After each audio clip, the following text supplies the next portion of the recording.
24 फरवरी 2024 को नई दिल्ली में आयोजित किए गए एक डिफेंस समिट को संबोधित करते हुए भारतीय रक्षा मंत्री श्री राजनाथ सिंह की तरफ से एक महत्वपूर्ण स्टेटमेंट दी गई थी कि इस बात का अनुमान है कि 2028-29 तक भारत का जो डिफेंस एक्सपोर्ट है वो 50,000 करोड़ रुपीस तक टच करेगा, जो कि वर्तमान समय में ऑलरेडी 16,000 करोड़ रुपीस के टारगेट को टच कर चुका है। एक समय ऐसा भी था जब भारत की गिनती दुनिया के टॉप डिफेंस इंपोर्टर्स में होती थी, लेकिन एक आज का समय जब भारत ने दुनिया के टॉप 25 डिफेंस एक्सपोर्टर्स की लिस्ट में अपनी पोजीशन बना ली है। भारत जो कि दुनिया की तीसरी सबसे बड़ी अर्थव्यवस्था भी बनने जा रहा है, और अगर डिफेंस मार्केट की बात करें तो भारत ग्लोबल डिफेंस मार्केट में एक मेजर प्लेयर भी बन रहा है। और जैसे कि भारतीय रक्षा मंत्री ने कहा था कि 2028-29 तक जो भारत का एनुअल डिफेंस प्रोडक्शन है तो उसके भी 3 लाख करोड़ रुपीस तक टच करने की उम्मीद है। और इस बात पर कोई डाउट नहीं है कि भारत सरकार के आत्मनिर्भर भारत, मेक इन इंडिया, तो इस तरह के अलग अलग इनिशिएटिव्स ने भारत के डिफेंस इंडस्ट्रीज को ग्रो करने में काफ़ी ज़्यादा मदद करी है। और अब स्मॉलर इकोनॉमीज वाले ऐसे कई सारे देश हैं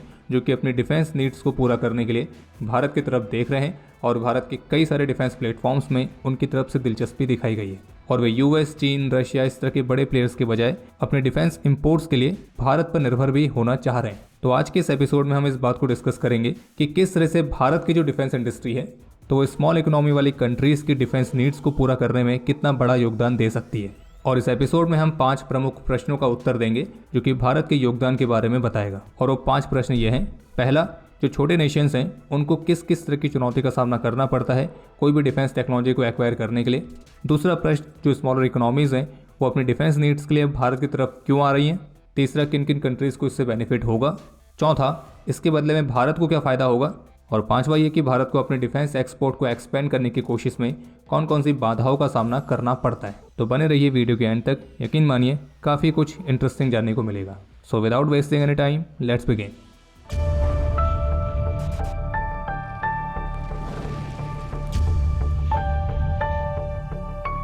तो शुरुआत करते हैं सबसे पहले प्रश्न से कि जो स्मॉलर इकोनॉमीज वाले नेशंस हैं तो उन्हें एक अच्छी और रिलायबल डिफेंस टेक्नोलॉजी को प्राप्त करने के लिए किस किस तरह की चुनौतियों का सामना करना पड़ता है। तो अगर इस प्रश्न का उत्तर एक लाइन में देना हो तो आप ये भी कह सकते हैं कि जो स्मॉलर इकोनॉमीज हैं तो उनके सामने डिफेंस टेक्नोलॉजी को एक्वायर करने में सबसे बड़ी चुनौती होती है उनकी स्मॉल इकोनॉमी। क्योंकि अगर आपको यूएस, फ्रांस, जर्मनी, रशिया इन बड़े प्लेयर्स से अच्छी और रिलायबल डिफेंस टेक्नोलॉजी चाहिए तो ये टेक्नोलॉजी बहुत ही हाई कॉस्ट के साथ आती है। और इसकी कॉस्ट में इन टेक्नोलॉजी और इक्विपमेंट को एक्वायर करने से लेकर इनको मेंटेन करना, इनको ऑपरेट करना और इनको ऑपरेट करने के लिए जरूरी ट्रेनिंग प्राप्त करना, तो ये सभी चीज़ें एक बहुत बड़े प्राइस टैग के साथ आती हैं। और जिस वजह से स्मॉल बजट कंट्रीज़ को इस तरह के एडवांस टेक्नोलॉजी को प्राप्त करने के लिए बहुत सारा स्ट्रगल करना पड़ता है। और वहीं अगर किसी नेशन को अपने आप को डिफेंस सेक्टर में आत्मनिर्भर बनाना है तो उसके लिए रिसर्च एंड डेवलपमेंट यानी कि R&D बहुत इंपॉर्टेंट रोल प्ले करती है। लेकिन अपनी खुद की R&D फैसिलिटीज़ बनाना भी अपने आप में काफ़ी महंगा वाला मामला है। और इसी वजह से डिफेंस R&D के मामले में जो बड़ी इकोनॉमीज हैं उनका शेयर अभी भी ज़्यादा है।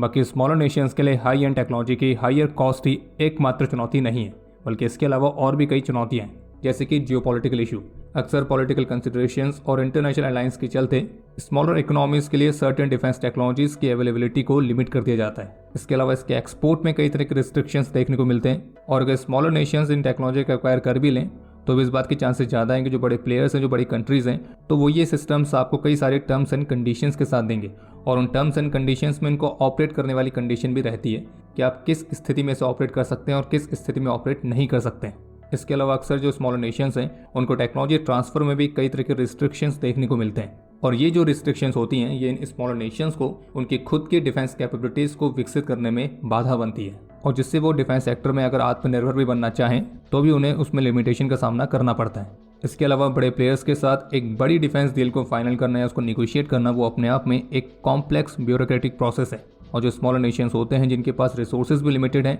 और उनका इन्फ्लुएंस भी लिमिटेड है, तो इस वजह से उनके लिए निगोशिएशन की प्रोसेस भी बड़े प्लेयर्स के साथ अक्सर एक कॉम्प्लेक्स टास्क होती है। वहीं इसके अलावा अगर कोई कंट्री एक सिंगल मेजर सप्लायर पर ज़्यादा ही निर्भर होती है तो उससे उस देश की संप्रभुता के लिए भी कंसर्न्स उठते हैं और अब एक तरह से उन फॉरेन पावर्स पर पूरी तरह से निर्भर हो जाते हैं, और जिसका फ़ायदा अक्सर बड़े प्लेयर्स या बड़ी कंट्रीज़ क्राइसिस के समय उठाती हैं। और इन सबके साथ स्मॉलर नेशंस को बड़े प्लेयर्स के डिफेंस इक्विपमेंट प्राप्त करते समय बहुत ही लिमिटेड कस्टमाइजेशन का ऑफर भी मिलता है। और इसलिए इतनी सारी चुनौतियों के चलते जो स्मॉलर नेशंस हैं उन्हें अक्सर ऑल्टरनेटिव ऑप्शंस की तरफ जाना पड़ता है। और यहीं से शुरुआत होती है हमारे दूसरे प्रश्न की कि आखिर ऐसा क्या हो रहा है कि जो स्मॉलर कंट्रीज हैं वो अपने डिफेंस टेक्नोलॉजी और डिफेंस इक्विपमेंट के रिक्वायरमेंट के लिए भारत की तरफ काफ़ी ज़्यादा ध्यान केंद्रित कर रही हैं। तो जैसे कि पहले प्रश्न में हमने डिस्कस किया कि जो स्मॉलर नेशंस हैं उन्हें बड़े प्लेयर्स से डिफेंस टेक्नोलॉजी और डिफेंस इक्विपमेंट को प्राप्त करने के लिए किस किस तरह की चुनौती का सामना करना पड़ता है और फिर जिसके चलते उन्हें दूसरे ऑप्शंस तलाशने पड़ते हैं। और इन ऑप्शंस में हाल ही के समय तक जो सबसे बड़ा नाम था वो था चीन का,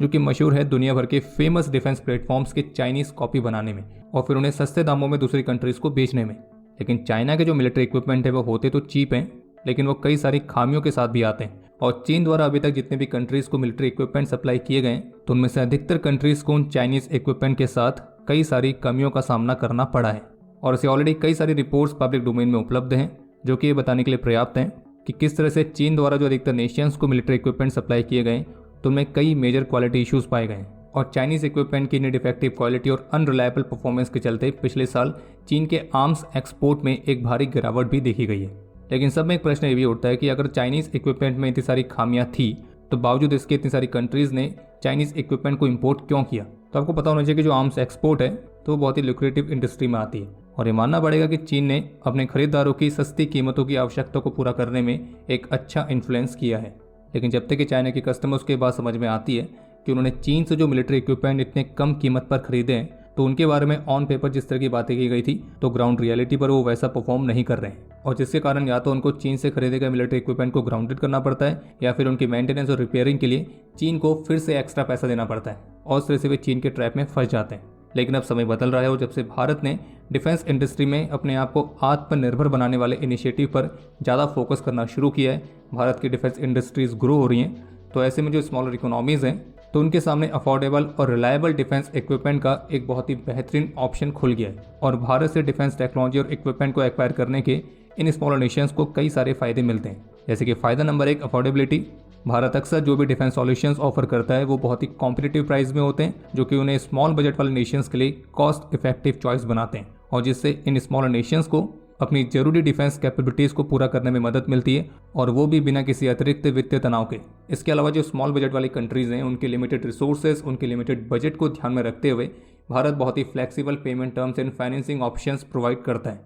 और जो कि किसी भी लिमिटेड फाइनेंशियल रिसोर्सेज वाले नेशंस के लिए बहुत ही क्रूशियल है और उनमें credit lines, deferred payments, barter agreements, तो इस तरह के कई ऑप्शंस रहते हैं और भारत ने कई सारे स्मॉलर नेशंस को एक अच्छा खासा लाइन ऑफ क्रेडिट दिया है। आपको बता दें कि जो लाइन ऑफ क्रेडिट होता है वो एक तरह से सॉफ्ट लोन की तरह हुआ जो कि बहुत ही कंसेशनल इंटरेस्ट रेट्स के साथ डेवलपिंग कंट्रीज को भारत ऑफर करता है। जैसे कि भारत ने वियतनाम को $100 मिलियन का लाइन ऑफ क्रेडिट दिया था ताकि वो भारत से हाई स्पीड पेट्रोल बोट्स को खरीद सके और जबकि दोनों देशों के बीच करीब $500 मिलियन तक के एक नए डिफेंस लाइन ऑफ क्रेडिट पर भी बात चल रही थी। इसी तरह से भारत ने पिछले साल फिलीपींस को भी लाइन ऑफ क्रेडिट दिया था जबकि 2022 में तो भारत ने 5 कंट्रीज को $14.27 बिलियन तक की लाइन ऑफ क्रेडिट ऑफर किए थे और इन देशों में बांग्लादेश, मालदीव, म्यांमार, नेपाल और श्रीलंका शामिल थे। इसके अलावा जो अधिकतर स्मॉलर नेशंस हैं तो वो भारत के साथ सिक्योरिटी कंसर्न्स और इंटरेस्ट को शेयर करते हैं, खास करके उस रीजन में जहाँ पे थ्रेट्स और जियोपॉलिटिकल चैलेंजेस कॉमन है और इससे समान हित वाले क्षेत्र होने की वजह से देशों के बीच एक ट्रस्ट और कॉपरेशन बढ़ता है।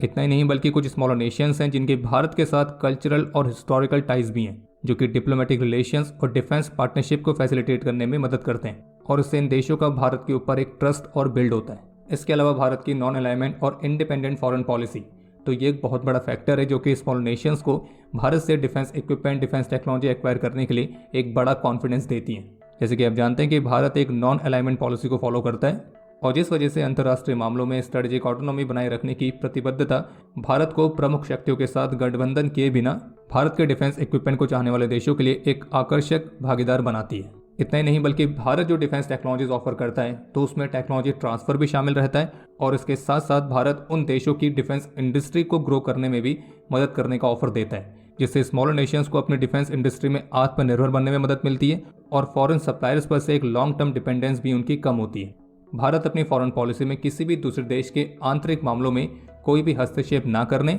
और पूरी तरह से न्यूट्रल रहने वाली पोजीशन को ही प्राथमिकता देता है और भारत की यही सारी खूबियां भारत को एक पॉलिटिकली रिलायबल पार्टनर बनाती हैं, खास करके उन कंट्रीज के लिए जो कि बड़ी पावर्स के साथ उलझना नहीं चाहते हैं। बाकी भारत के जो रीजनल डिफेंस इनिशिएटिव्स हैं, जो पीस कीपिंग एफर्ट्स हैं, तो वो रीजनल स्टेबिलिटी में एक बड़ा योगदान देते हैं, जो कि हमारे पड़ोसी देशों को एक पीसफुल इन्वायरमेंट को मेंटेन करने में मदद करता है। इन सबके अलावा बड़े प्लेयर्स की तुलना में भारत से डिफेंस प्रोक्योरमेंट की जो प्रोसेस है वो स्मॉलर नेशंस के लिए काफ़ी आसान रहती है। और इस एक्विजिशन प्रोसेस को आसान बनाने के लिए भारत सरकार ने कई अलग अलग तरह के इनिशिएटिव्स को शुरू किया है। और स्मॉलर नेशंस को भारत से डिफेंस इक्विपमेंट लेने का सबसे बड़ा एडवांटेज ये होता है कि उन्हें अफोर्डेबल प्राइस में रिलायबल डिफेंस प्लेटफॉर्म्स मिलते हैं, जो कि सही मायनों में स्मॉलर नेशंस की डिफेंस कैपेबिलिटीज़ को बढ़ावा देते हैं। और इन्हीं सब कारणों के चलते अब जो कई सारे देश हैं तो वो अपनी डिफेंस कैपेबिलिटीज़ को बढ़ाने के लिए भारत की तरफ आकर्षित हो रहे हैं। और भारत से डिफेंस इक्विपमेंट लेने का फ़ायदा इन स्मॉलर नेशंस को एक ये भी होता है कि उन्हें उनकी ज़रूरत के हिसाब से भारत कस्टमाइजेशन ऑफर कर सकता है, और वो भी बेहद ही अफोर्डेबल प्राइस पर। अब आता कि तीसरा प्रश्न कि कौन कौन सी बड़ी कंट्रीज़ हैं जो कि भारत से डिफेंस इक्विपमेंट को ले रही है।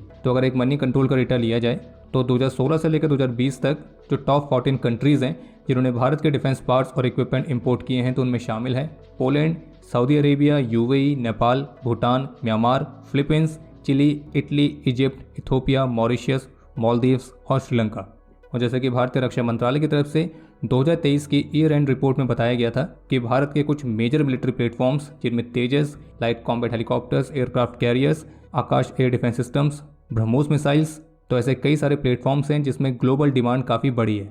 और भारत अभी के समय 85 से अधिक कंट्रीज़ को एक्सपोर्ट कर रहा है। और भारत की लगभग 100 से अधिक कंपनीज़ हैं जो कि सक्रिय रूप से डिफेंस प्रोडक्ट्स को एक्सपोर्ट कर रही है, जिसमें कुछ मेजर प्लेटफॉर्म्स जैसे कि डॉर्नियर 228 155 mm की ATAGS, BrahMos missile, Swathi weapon locating radar, Pinaka multi barrel rocket launcher systems, Akash surface to air missile, तो इस तरह के कई सारे सोफिस्टिकेटेड डिफेंस सिस्टम्स शामिल हैं। और जबकि कई सारे अफ्रीकन नेशंस जैसे कि नाइजीरिया, तंजानिया, घाना, तो इनके डिफेंस नीड्स के लिए भी भारत की तरफ से डिफेंस इक्विपमेंट एक्सपोर्ट किए जा रहे हैं। और इन देशों के साथ जो ये पार्टनरशिप है तो ये हथियारों के ट्रांजैक्शन से कहीं ज़्यादा बढ़कर है, क्योंकि ये स्ट्रेटेजिक अलायंस को बढ़ावा देती है और इन देशों के साथ जो हम सिक्योरिटी कंसर्न्स को शेयर करते हैं तो उसको एक साथ डील करने के ऑप्शंस देती है, और जिससे रीजनल स्टेबिलिटी को बढ़ावा मिलता है। और यहीं से शुरुआत होती है चौथे प्रश्न की कि इन देशों के साथ डिफेंस एक्सपोर्ट करके भारत को क्या क्या बेनिफिट मिलते हैं। लेकिन ये वीडियो ऑलरेडी काफ़ी लंबी हो चुकी है, तो इसलिए चौथे और पांचवें प्रश्न का जो उत्तर है उसे हम इस वीडियो के पार्ट 2 में देंगे, और इसलिए इस पार्ट 1 को हम यहीं पर ही समाप्त करते हैं।